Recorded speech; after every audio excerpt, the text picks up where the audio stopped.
Hello friends, welcome to Gyanshila education. तो दोस्तों, एक बहुत ही इंपॉर्टेंट अपडेट है एसएससी की तरफ से। अगर आप एसएससी की कोई सी भी एग्जाम दे रहे हो तो ये वीडियो आपके बहुत काम आने वाला है। इस वीडियो को देख लेना। होता क्या है ना, जनरली आप सिलेबस खत्म करते हो, बहुत सारी चीज़ें करते हो, लेकिन एसएससी के बारे में बहुत सारी बातें ऐसी जो आपको पता होना चाहिए। तो ये वीडियो देखने के बाद बहुत सारे डाउट्स आपको क्लियर हो जाएंगे। रिसेंटली मेरे पास में एक स्टूडेंट ने एक वीडियो का लिंक भेजा था जिसमें ये बताया जा रहा था कि एसएससी अब शायद पैटर्न चेंज करेगा अपना वापस से। तो उसके बारे में डाउट्स हैं बहुत सारे, वो मैं क्लियर कर दूंगा। इसके अलावा जो अभी नोटिस आया है, जो एसएससी ने भी निकाला है 30 तारीख को, उसके बारे में, और सीईटी को लेकर के भी हमारे पास में एक कंफर्मेशन और आ गया है कि एसएससी सीईटी अब होने वाला है नहीं होने वाला है, वो भी क्लियर हो जाएगा। तो इस वीडियो में आपको हर चीज़ मिल जाएगी, ठीक है। अब सबसे पहली बात तो ये कि जो एक नोटिस आया हुआ है, ये आया है जो आपका एग्जाम कंडक्ट होता है सीबीटी, मतलब कंप्यूटर बेस्ड टेस्ट जो एग्जाम होता है, इसको कंडक्ट करवाने के लिए एसएससी एक एजेंसी को हायर करता है।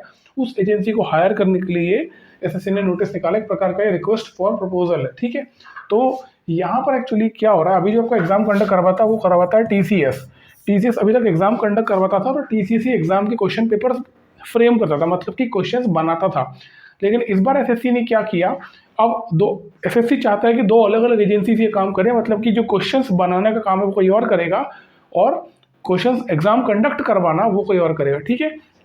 तो होता क्या है ना दोस्तों, जैसे कि आप जब फॉर्म आता है एसएससी का, वहाँ पर आप फॉर्म अप्लाई करते हो, ये काम एसएससी खुद नहीं करता, ये एक एजेंसी से करवाता है। तो आप जब फॉर्म में अप्लाई कर रहे हो और आपका जो फॉर्म है वो रिजेक्ट हो रहा है, एक्सेप्ट हो रहा है, ये सारी चीज़ें एजेंसी के द्वारा एसएससी करवाता है। इसके बाद में जो क्वेश्चंस आप एग्जाम में देखते हो, जो एग्जाम कंडक्ट हो रहा है, एग्जाम का जो सेंटर होता है, वो सारा कुछ एसएससी जो है वो दूसरी एजेंसीज के थ्रू करवाता है। एसएससी खुद कुछ नहीं करता, एसएससी केवल कंट्रोल करता है इन चीज़ों को, ठीक है। तो आपको ये चीज़ क्लियर होना चाहिए। तो बेसिकली जो नोटिस आया है ये इसी के लिए आया है कि जो टीसीएस है, इसका एग्रीमेंट है वो 5 साल पूरे हो चुके हैं। दिसंबर 2018 में ऐसे टीसीएस को एसएससी ने ये कॉन्ट्रैक्ट दिया था और 5 साल में इनका एग्रीमेंट खत्म हो रहा है। तो अब ये नया कॉन्ट्रैक्ट होगा, जिसमें एसएससी ने एक चीज़ डाली है कि जो भी क्वेश्चन फ्रेम करेगा वो एग्जाम कंडक्ट नहीं करवाएगा, मतलब एग्जाम कंडक्ट करवाने वाली एजेंसी अलग होगी और क्वेश्चन फ्रेम करने वाली एजेंसी अलग होगी। तो डेफिनेट सी बात है, अगर ऐसा होगा तो बहुत सारे बच्चों के मन में ये सवाल है कि क्या क्वेश्चंस का पैटर्न चेंज हो जाएगा, क्या नए क्वेश्चंस आने लगेंगे, जैसे कि बैंकिंग में हुआ था। जैसे कि 2018 में पहली बार ऐसा हुआ था जब टीसीएस आया था और टीए 2 का जो एग्जाम है वो काफ़ी ज़्यादा कैलकुलेटिव आ गया था, जैसे कि बैंकिंग में आते हैं। तो क्या ऐसा कुछ होने वाला है, ठीक है। इसके अलावा हम बात करेंगे जो सीईटी होने वाला है, सीईटी के ऊपर इसका क्या इम्पैक्ट है, क्या सीईटी होगा या नहीं होगा, इसकी सारी कंफर्मेशन हमें इस वीडियो के अंदर मिल जाएगी, ठीक है। तो सबसे पहली बात तो ये आपको क्लियर होना चाहिए कि एसएससी जो है वो अपनी सारी एग्जाम्स जो है वो एक एजेंसी के थ्रू से कंडक्ट करवा रहा है, एसएससी खुद कुछ नहीं करता, ठीक है। तो उसी को रिगार्डिंग ये नोटिस है, पहली बात ये। दूसरी बात ये कि एसएससी ने इसी नोटिस में जो total number of candidates apply करते हैं उसका नंबर दिया हुआ है। तो देखो 2 साल का 2021-22 और 22-23 के जो 2 साल हैं, इनका एसएससी ने डेटा दिया हुआ है। लगभग 4,86,00,000 बच्चे एसएससी में रजिस्टर किए हैं। तो ये टीयर 1 का डेटा है, ये टीयर 2 का नहीं है। तो यहाँ पर एसएससी ने ये बात क्लियर कर दी है कि जो भी वेंडर आएगा जो कि एग्जाम फॉर्म एक्सेप्ट करेगा या रिजेक्ट करेगा, जो स्क्रूटनी करना है एग्जाम फॉर्म्स की, फिर क्वेश्चंस फ्रेम करना है ना, क्वेश्चन बैंक तैयार करना, उसके अलावा फिर आपको एग्जाम्स कंडक्ट करवाना है। तो बेसिकली एसएससी ने पूरा डेटा दे दिया, मतलब कि ये जो है डेटा, ये टीयर 1 टीयर 2 इंक्लूड कर रहा है, ठीक है ना। यहाँ पर आप देखेंगे ये टीयर 1 के एग्जाम को भी इंक्लूड कर रहा है। हमारा जो सीईटी है, सीईटी का पर्पस क्या है, जो टीयर 1 एग्जाम है वो सीईटी के थ्रू होने वाला है। बट यहाँ पर एसएससी जो एजेंसी को हायर कर रहा है, वो एजेंसी को एसएससी बोल रहा है कि इतने बच्चे हम कैंडिडेट्स हम रजिस्टर करते हैं, तो आपको जो क्वेश्चन बैंक तैयार करना है, आपको जो भी काम करना है वो इस संख्या को ध्यान में रख के करना है। तो डेफिनेट सी बात है, अगर दिसंबर 2023 में अगर ये नया कॉन्ट्रैक्ट एसएससी किसी को देता है, कोई नई एजेंसी को, तो उसको इसी बेसिस पे दिया जा रहा है कि उसको इस चीज़ को ध्यान रखना है। इसका मतलब ये हुआ कि जो सीईटी आपके होने के चांसेस लगभग ना के बराबर है, क्योंकि एसएससी की जो प्रिपरेशन है वो टीयर 1 की टीयर 2 की दोनों को एग्जाम को कंडक्ट करवाने के यहाँ पे दिख रही है। समझ में आ गया। तो जो भी एजेंसी अब हायर करेगा एसएससी एग्जाम कंडक्ट करवाने के लिए, क्वेश्चन बैंक तैयार करवाने के लिए, वो एजेंसी जो है वो इसके हिसाब से चलेगी, मतलब कि टीयर 1 टीयर 2 दोनों एग्जाम, सारे एग्जाम्स एसएससी के वो एजेंसी कंडक्ट करेगी। तो यहाँ पर और ज़्यादा क्लियर हमको हो गया कि जो आपका सीईटी एग्जाम है वो एसएससी कंडक्ट नहीं करवाएगा, सॉरी हाँ, एसएससी का जो एग्जाम वो सीईटी के थ्रू नहीं होगा, ठीक है। अब रहा सवाल पैटर्न का, तो मैं आपको बताऊं बहुत सारे बच्चे भी, बहुत सारे लोग ये भ्रांतियां फैला रहे हैं कि नया पैटर्न आ जाएगा, पैटर्न फिर से चेंज हो रहा है। तो मैं आपको बता दूं कि जो CGL 2022 आपका हुआ था, ठीक है, 2022 में जितनी भी एग्जाम्स हुई हैं वहाँ पर नया पैटर्न इंट्रोड्यूस किया गया था, जिसमें SSC ने पहली बार ऐसा किया था कि आपको जो Tier 1 है वो क्वालिफाइंग कर दिया था, और जो आपकी फाइनल मेरिट है वो Tier 2 के बेसिस पे डिसाइड हो रही थी, ठीक है। अब मैं आपको बताता हूँ कि एक्चुअली पैटर्न अभी चेंज जस्ट हुआ ही है, तो ऐसा कुछ भी नहीं कि पैटर्न नया वाला चेंज होने वाला है, पैटर्न यही रहने वाला है। आपका जो Tier 1 है वो क्वालिफाइंग रहेगा, जो 200 नंबर का होता है, जिसका कट ऑफ आपने देखा होगा इस बार लगभग 150 नंबर गया हुआ है, ठीक है। इसके अलावा जो आपको फाइनल मेरिट है वो 390 मार्क्स में आपका फाइनल मेरिट निकलने वाली है, ठीक है। तो सबसे पहले आप देख लो, अगर आप नए बच्चे हो 2024 की तैयारी कर रहे हो CGL की, है ना, या आने वाले 2024 के एग्जाम की तैयारी कर रहे हो, तो आपको ये मालूम होना चाहिए कि पैटर्न SSC का क्या होता है। तो SSC का हाल फिलहाल में जो नया वाला पैटर्न है वो क्या है, जो आपका Tier 1 है उसमें आपके 4 सब्जेक्ट होंगे, reasoning, quant, GA, English GA, सबके 25-25 क्वेश्चन आएंगे, 50-50 नंबर के, टोटल 100 क्वेश्चन होंगे और 200 मार्क्स का पेपर होगा। इसको आपको केवल क्वालिफाई करना, ठीक है ना, ये क्वालिफाइंग पेपर है, इसके मार्क्स जो है फाइनल मेरिट में ऐड नहीं होंगे। इसके बाद जब आप इसको क्वालिफाई करते हो तो आपके 3 पेपर होते हैं Tier 2 में, तो ये आपको पता होना चाहिए। जो Tier 2 है वो फाइनल मेरिट यहीं से निकलेगी। पेपर 1 जो होता है, ये वाला जो पेपर है ये कंपलसरी है, ठीक है, ये सबको देना है।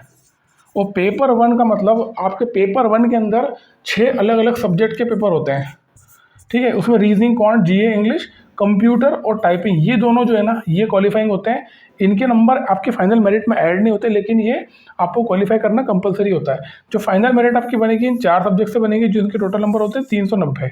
तो आपको ये चीज़ ध्यान रखना है कि इनमें चारों में आपको स्कोर तो करना ही है। लेकिन कंप्यूटर की सबसे बड़ी प्रॉब्लम ये है कि बहुत सारे बच्चे मैंने देखे हैं जो लास्ट ईयर पेपर पहली बार हुआ था CGL 2022 का Tier 2, वहाँ पर कंप्यूटर की जो कट ऑफ है बहुत सारे बच्चे क्वालिफाई नहीं कर पाए थे, मतलब उसको कट ऑफ ही क्लियर नहीं कर पाए थे, जिसकी वजह से वो पूरी एग्जाम से बाहर हो गए।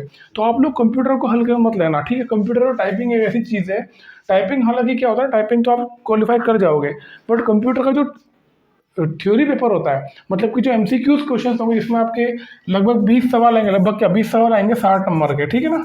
तो 20 क्वेश्चन में से 20 क्वेश्चन आपके आएंगे और आपको 60 मार्क्स से पेपर अटेम्प्ट करना है और इसको आपको क्वालिफाई करना पड़ेगा। जो इसका कट ऑफ गया था वो लगभग 27 नंबर था, आई थिंक 27 मार्क्स से कट ऑफ गया था। तो 50% पेपर आपका अटेम्प्ट होना चाहिए, सही होना चाहिए, तब जा करके आप कंप्यूटर क्वालिफाई करोगे। और मैं आपको बता देता हूँ, बहुत सारे बच्चों को शायद ये बात नहीं पता है कि कंप्यूटर का और टाइपिंग है, अगर आपने क्वालिफाई नहीं किया दोस्तों, तो भले ही इन चारों सब्जेक्ट में आपने टॉप किया हो, इससे कोई फर्क नहीं पड़ने वाला। अगर आपने ये कंप्यूटर में क्वालिफाई नहीं किया या टाइपिंग में क्वालिफाई नहीं किया, तो आप एग्जाम से ही बाहर हो गए, आप कंपटीशन से बाहर हो गए। भले ही इन चारों सब्जेक्ट में आप फुल मार्क्स लेके आ जाओ, उससे कोई मतलब नहीं है। तो इन चीज़ों को हल्के मत लो, आप कंप्यूटर को अच्छे से पढ़ लेना, ठीक है। ये होता है आपका पेपर 1 जो कि कंपलसरी है। जब कंप्यूटर अगर आपको पढ़ना है, आपको अच्छे PYQs चाहिए, प्रीवियस ईयर क्वेश्चन चाहिए और अच्छे टेस्ट चाहिए, तो ये हमारी टेस्ट सीरीज है, इसका डिस्क्रिप्शन में आपको लिंक मिल जाएगा। वो टेस्ट सीरीज में आपको सारे जो एक्चुअल पैटर्न है SSC का, उसके बेसिस पे आपको वो क्वेश्चन वहाँ मिल जाएंगे, पूरी थ्योरी मिल जाएगी। इसके अलावा एक बुक आपको मिलेगी, ये बुक जो है इसकी हार्ड कॉपी है, हार्ड कॉपी जो आपके घर पे डिलीवर होगी, ठीक है। तो वो जो टेस्ट सीरीज है बहुत ही रीजनेबल प्राइस में है।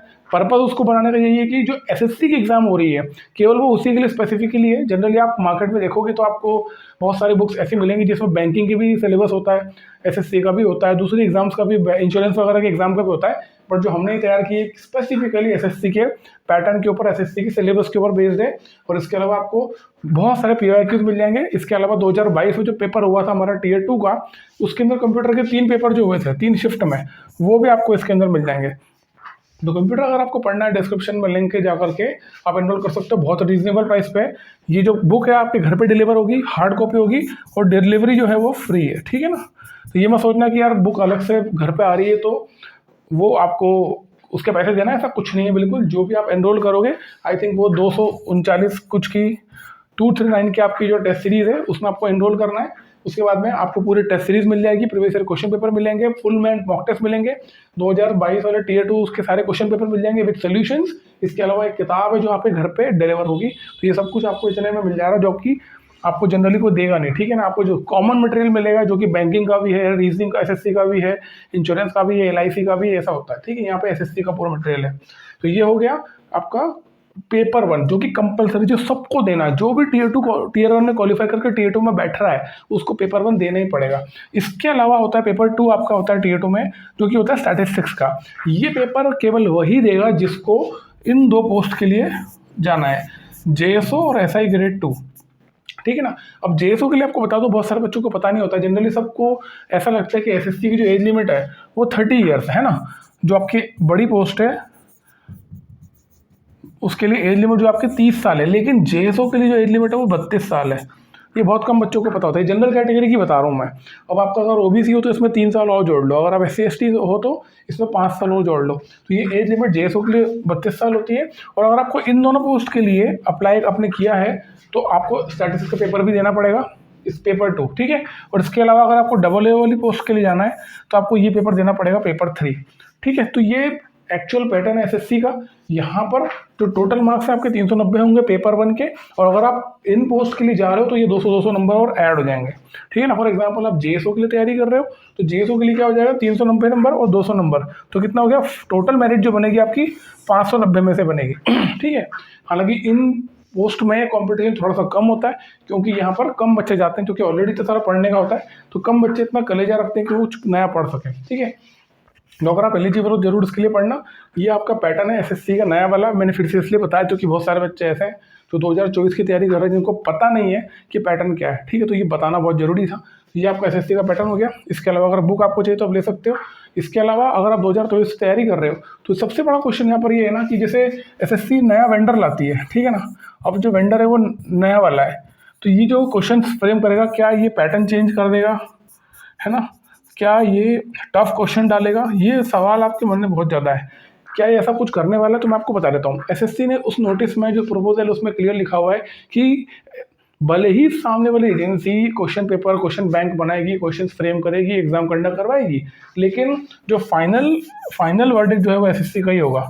मतलब कि एसएससी पूरी स्क्रूटनी रखेगा, पूरा चेक रखेगा कि किस प्रकार के क्वेश्चंस बनाए जा रहे हैं, ठीक है। तो मेरी आपको सलाह ये, देखो सबसे इंपॉर्टेंट चीज़ पता है क्या होती है, वो होती है सेल्फ स्टडी, जो कि जनरली बच्चे अवॉइड कर जाते हैं।